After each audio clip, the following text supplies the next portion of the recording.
Hello friends, வணக்கம். நான் கவிதா. வழக்கம் போல் ஒரு சின்ன குட்டி கதையோட இந்த வீடியோவை ஆரம்பிக்கிறேன். ஒரு கிராமத்தில் 2 நண்பர்கள் இருந்தாங்க. ஒரு நண்பர் தினமும் புதிய புதிய பொருட்களை வாங்கி சந்தோஷமாக இருக்க முயற்சி செஞ்சார்.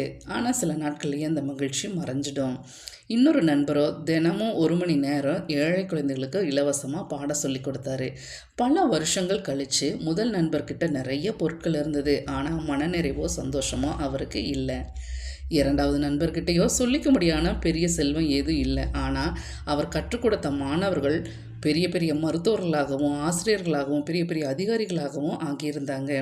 அவர்களை பார்க்கும்போதெல்லாம் ஒவ்வொரு முறையும் அவருடைய மனம் நிறைந்த மகிழ்ச்சியை அவர் உணர்ந்தார். நீங்கள் மகிழ்ச்சியான வாழ்க்கையை வாழ விரும்பினால் அதை மனிதர்களுடனோ அல்லது பொருட்களுடனோ அல்லாமல் ஒரு குறிக்கோளுடன் இணையுங்கள்.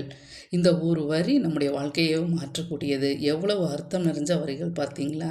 பலர் மகிழ்ச்சியை மற்றவர்களுடைய அன்பிலும் பாராட்டிலும் பணத்திலும் புதிய பொருட்களிலுமே தேடுகிறார்கள்.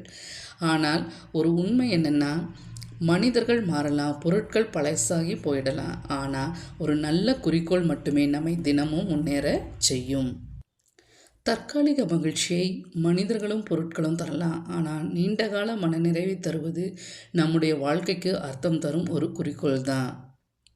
இன்னைக்கு நீங்கள் உங்களையே கேட்டு பாருங்கள். நான் யாருடன் இணைந்திருக்கிறேன்?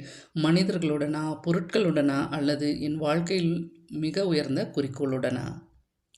உங்கள் குறிக்கோள் பெரியதாக இருந்தால் உங்கள் மகிழ்ச்சியும் நிலையானதாக இருக்கும். குறிக்கோளுடன் வாழும் வாழ்க்கை தான் உண்மையான மகிழ்ச்சியான வாழ்க்கை.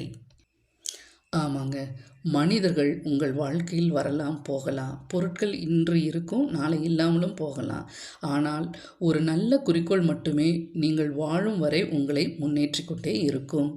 இந்த வீடியோ உங்களுக்கு பிடிச்சிருந்ததுன்னா லைக் பண்ணுங்கள், ஷேர் பண்ணுங்கள், கமெண்ட் பண்ணுங்கள். மீண்டும் அடுத்த வீடியோவில் சந்திப்போம். நன்றி.